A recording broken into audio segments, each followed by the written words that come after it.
the content of the videos are planned in joyful and playful method to keep your children engaged and motivated and also to enhance the previous knowledge.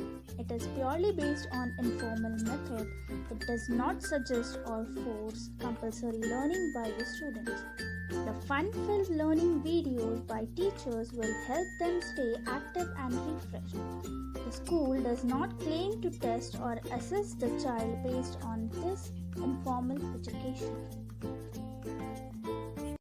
नमस्ते बच्चों, कैसे हो आप? मैं आपकी हिंदी की अध्यापिका नमिता मैम आपका सेंट विंसेंट पनोटी में स्वागत करती हूँ। बच्चों, जैसा कि आप जानते हो, हम इस समय एक भयानक महामारी से लड़ रहे हैं जिसका नाम है कोरोना। हम सभी इससे बचने का प्रयास कर रहे हैं और सावधानी भी बरत रहे हैं। मैं उम्मीद करती हूँ कि हम कोरोना को हरा कर रहेंगे। बच्चों, क्या आपको पता है कि बीमारियां कैसे फैलती है? हाँ, तो ये जानने के लिए हमारे हिंदी के पाठ्यक्रम में एक पाठ है जिसका नाम है बीमारियों से सुरक्षा। बच्चों, आज हम बीमारियों से सुरक्षा इस पाठ में स्वस्थ कैसे रहना चाहिए और क्या क्या करना चाहिए ये हम देखने वाले हैं। पर उसके पहले हमें एक गतिविधि करनी है जिसमें आपको ये बताना है कि आप स्वस्थ रहने के लिए क्या क्या करते हो। आपको सही गतिविधि पर सही का निशान लगाना है। रोजाना ब्रश करना। बच्चों, ये आदत सही है कि गलत है? सही है। बिना ढकी हुई चीजें खाना। बच्चों, ये सही है कि गलत है? गलत है। हमें ढकी हुई चीजें ही खानी चाहिए। व्यायाम करना। बच्चों, ये आदत सही है कि गलत है? सही है। इससे हम स्वस्थ रहते हैं।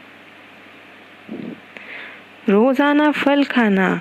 आदत सही है ना बच्चों? फल खाने से हमें ताकत मिलती है। सही है। सीधे बैठकर खाना खाना। आदत सही है ना बच्चों? हाँ, सही है। रोजाना नहाना, ये भी आदत सही है बच्चों।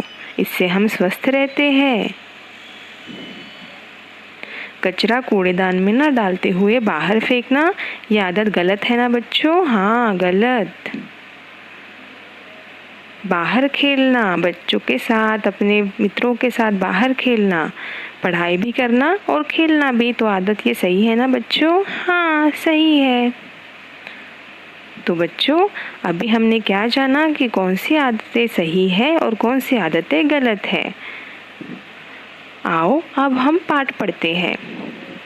हनी एक दिन घर के बाहर खड़ा था। तभी उसने दो लोगों को देखा। वे नालियों में कुछ छिड़काव कर रहे थे। देखो बच्चों, आपको दिखाई दे रहा है हनी नाम का एक बच्चा है जो घर के बाहर खड़ा है और उसकी माँ भी है। और हनी ने क्या देखा कि दो लोग नालियों में कुछ छिड़काव कर रहे हैं। तब हनी ने अपनी माँ से पूछा कि वे लोग कौन हैं और वो क्या कर रहे हैं।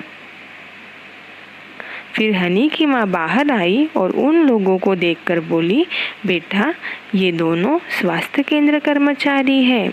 मच्छर मक्खियों से रोग न फैले इसलिए दवा का छिड़काव कर रहे हैं। बच्चों, दवा का छिड़काव कहाँ कर रहे हैं? नालियों में। फिर हनी ने पूछा, रोग कैसे फैलते हैं माँ? हनी को पता नहीं था कि रोग कैसे फैलते हैं, इसलिए हनी ने माँ से पूछा। फिर माँ ने बताया, बेटा, अधिकतर रोग साफ सफाई का ध्यान न रखने से फैलते हैं।